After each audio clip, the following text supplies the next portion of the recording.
सभी पत्रकार बंधुओं को नमस्कार। आज की ये महत्वपूर्ण प्रेस वार्ता भारतीय जनता पार्टी, जो भारतीय खोखा पार्टी के नाम से पूरे देश में मशहूर हो गई है, उस भारतीय खोखा पार्टी के कारनामों को लेकर बुलाई गई है।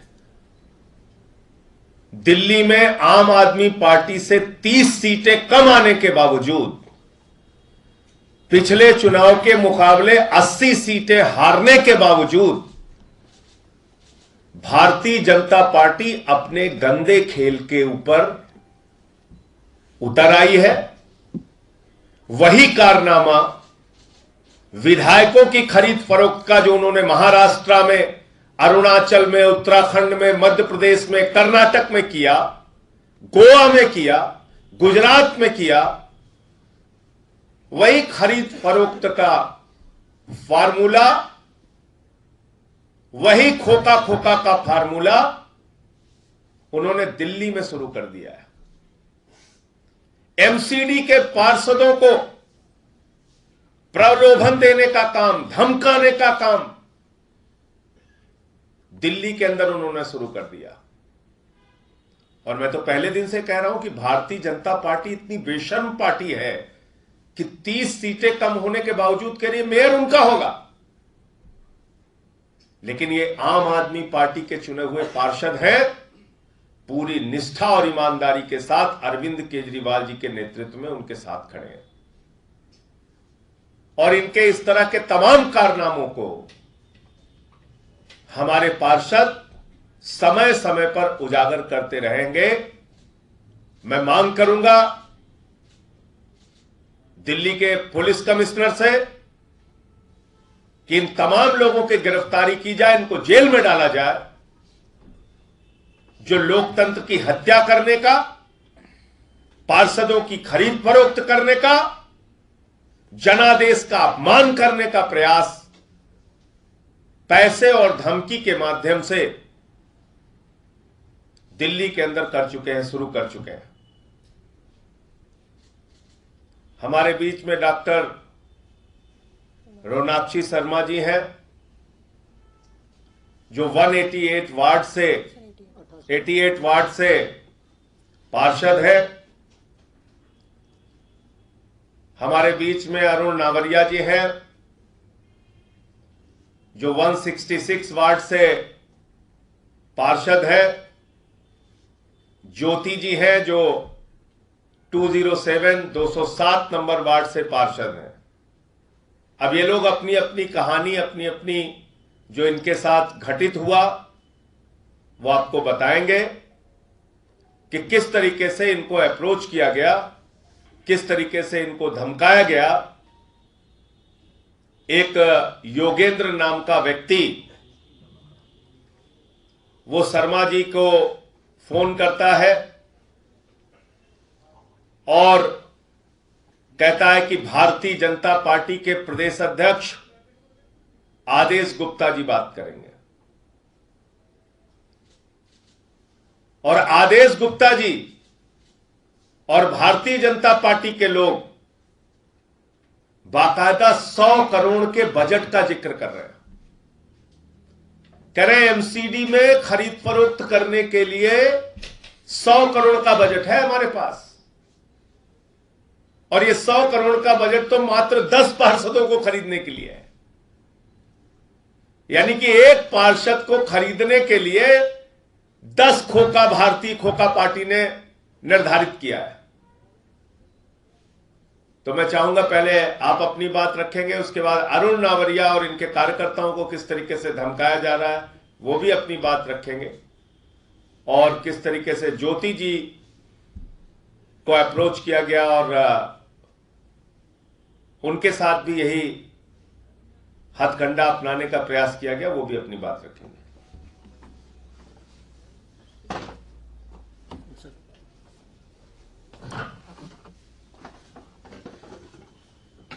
सभी को मेरा नमस्कार।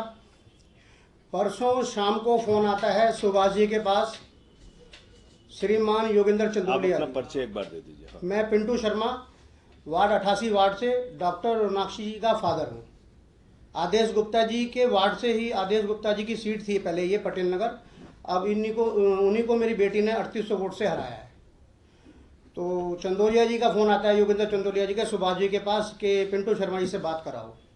उन्होंने मेरे को फ़ोन दिया, बोले हाँ। मैंने कहा ये कह रहे योगेंद्र चंदोलिया बोल रहा हूँ और आदेश जी बात करेंगे। मैंने कहा बात कराओ। बोले यार भाई ये जो है ना, अब हमें 10 काउंसलर को इकट्ठा करना है और आप किसी भी तरीके से करके हमारे साथ लग के और इनको इकट्ठा कराओ। मैंने कहा यार ये कैसे संभव है? बोले 2-2 करोड़ रुपए का बजट है। मैंने कहा यार ये तो आप बहुत कम लगा रहे हो। बोले तो एक काम करो, फिर 3 कर लेते हैं। मैंने कहा नहीं ये भी कम है। बोलो जी 5 कर लेते हैं तो आप देख लो। मैंने कहा यार आप तो बहुत कम लगा रहे हो। बोले आपका बजट 10 करोड़ और 10 का भी 10-10 करोड़, आप जितने देने चाहो उतने दे दो। मैंने कहा अच्छा भाई। मैंने कहा आदेश गुप्ता जी आपने ना गलत कॉल की है। हम अरविंद केजरीवाल जी के सिपाही हैं, पैसों से बिकने वाले नहीं हैं। ये कह के मैंने फ़ोन काट दिया उनका।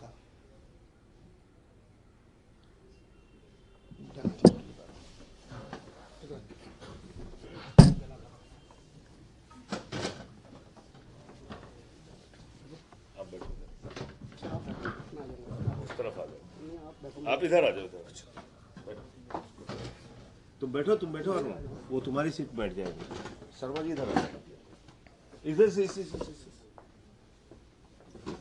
आप सभी को मेरा नमस्कार। मेरा नाम है अरुण नावरिया, वार्ड 166 कुछ बिहार से अभी पार्षद बना हूं आम आदमी पार्टी की तरफ से। मेरे को टिकट मिली और मैंने चुनाव लड़ा। चुनाव लड़ते समय मेरे साथ बहुत से सहयोगी थे जो कि मेरा साथ दे रहे थे। उन सबको डराया गया, धमकाया गया, उन्होंने मेरा साथ नहीं दिया फ्रंट पे आके। तो मेरे साथ कॉलेज के बच्चे, कोई एडवोकेट, कोई स्पेशल चाइल्ड जो टीचर होते हैं, वो मेरे साथ लगे। जो मेरे साथ दिख रहा था उसके घर पे जाया जा रहा था, उसे कॉल करा जा रहा था, उसे धमकाया जा रहा था। वो फिर भी पीछे नहीं हटे, उन लोगों ने मेरा साथ दिया। जो लोग गली मोहल्ले के हैं उन्होंने हमारी आम आदमी पार्टी की लड़ियाँ होती है जो लगाई जाती हैं उसको लगाया, तो उनको गालियाँ बकी गई गंदी गंदी घरों पे जाके। उन्होंने बर्दाश्त किया और वो कह रहे भाई हम गुंडों के आगे नहीं लड़ सकते, लेकिन हम पीठ पीछे आपका साथ देंगे। मैंने आप मेरा साथ दीजिएगा, मैंने हाथ जोड़ा, उनसे समर्थन मांगा। अब जब मैं जीत चुका हूँ, पार्टी ने जो टिकट दी और मैं जीत के आया, मैं 3607 वोटों से जीता हूँ, 3607। तो जो हमारे पार्षद जी थे, वो पार्षद जी, उनकी वाइफ ऑलरेडी पार्षद थी वहाँ पे बीजेपी से, कांग्रेस से भी चुनाव लड़े थे और आम हाथी वाले चुनाव जो बीएसपी उससे भी लड़े थे। तो अब क्या है, जो हमारे लोग जो काम कर रहे थे ना, उन लोगों को लोग धमका रहे हैं कि अब तुम संभल के रहना, तुम लोगों को छोड़ा नहीं जाएगा। और साथ साथ मेरे लिए बिल्कुल कहा जा रहा है स्पष्ट रूप से कि मतलब कि शपथ लेने से पहले इसको जान से मार देंगे, इसको जीने नहीं देंगे, ये करके मेरे से बोला जा रहा है। और मतलब डायरेक्ट मुझे नहीं बोला गया, जितने मेरी टीम के लोग थे, टीचर थे, सबों को बोला जा रहा है कि भाई उससे बोल देना। और कुछ ने तो मेरे को बड़ी सिंपैथी दिखाई और उन्होंने बोला अरुण थोड़ा संभल के रहियो, हमें गलत सुनने को मिल रहा है और हो सकता है तेरे पर हानि भी हो जाए और तेरे पे हमला हो जाए। तो मुझे समझ नहीं आ रहा ये कौन कर रहा है कौन नहीं कर रहा, लेकिन जो हमारे लोगों को डराया गया, धमकाया गया और आज हमें जान से मारने की धमकी जा रही है, तो ये मेरे को समझ नहीं आया कि हमारे देश में चल क्या रहा है। तो मेरे को लगा मैंने अपने सर को बताऊं और मैंने इसलिए आप सबके सामने ये बात रखी। धन्यवाद। ज्योति जी के पति हैं, इनके पास भी फोन आया था, तो मैं इनसे चाहूंगा ये भी अपनी पूरी दास्तां बताएं।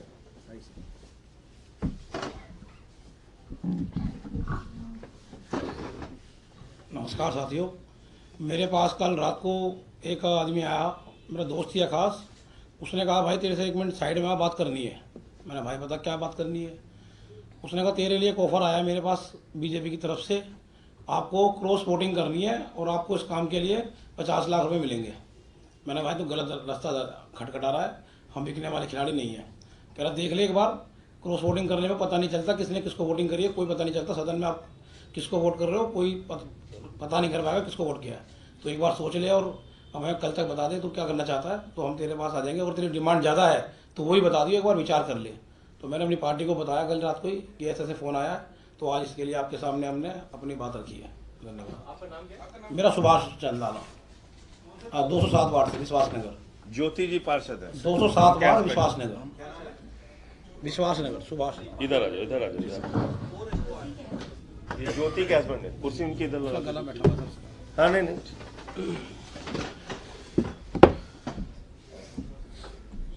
तो ये तीनों जो हमारे पार्षद हैं उनको किस तरीके से अरुण जी को धमकाया जा रहा है, दूसरों को पैसे का प्रलोभन दिया जा रहा है, तो क्या अब इस देश में लोकतंत्र का कोई मायने बचेगा? चुनाव का कोई मतलब बचेगा? जनादेश का कोई मतलब बचेगा? या भारतीय जनता पार्टी को खुली छूट है कि राज्य दर राज्य विधायकों को खरीद फरोख्त करके सरकारों को आप गिराइए? क्या भारतीय जनता पार्टी को खुली छूट है कि 30 सीटें कमाने के बावजूद बेशर्मी पर उतारू होकर दिल्ली में अपना मेयर बनाने का प्रयास कीजिए? क्या दिल्ली का पुलिस प्रशासन, दिल्ली की कानून व्यवस्था इस पर सोई रहेगी या कुंभकर्ण की नींद से जागेगी? इन लोगों के खिलाफ कोई कार्रवाई होगी? जिस मामले में स्वयं भारतीय जनता पार्टी के प्रदेश अध्यक्ष का नाम आ रहा है, आदेश गुप्ता जी का, दूसरे लोगों को अप्रोच किया जा रहा है। मैं मांग करता हूं ऐसे तमाम लोगों को गिरफ्तार करके इनको जेल में डाला जाए और दिल्ली के अंदर यह घिनौना खेल, खरीद फरोख्त का खेल, यह भारतीय खोखा पार्टी का खेल, इसको बंद किया जाए। और मैं तो कहता हूं भारत के चुनाव आयोग को भी इसमें हस्तक्षेप करना चाहिए। आप निर्वाचन कराते हैं, जो लोग अलग अलग दलों से चुन के आते हैं उनको कोई भी डरा के, धमका के, बंदूक दिखा के, गाली गलौज करके, पैसे का प्रलोभन दे के, खरीद के, तोड़ के सरकारें जिसकी चाहे बन जाए, इस पे चुनाव आयोग की कोई जिम्मेदारी नहीं बनती। भारत की सरकार तो मान लीजिए भारतीय जनता पार्टी की है, वो तो अपने हिसाब से काम करेंगे, उनको तो यही धंधा करना है। वो एक किडनैपिंग गैंग बन गया है बीजेपी, विधायकों के, पार्षदों के किडनैपिंग का एक गैंग बन गया है भारतीय जनता पार्टी।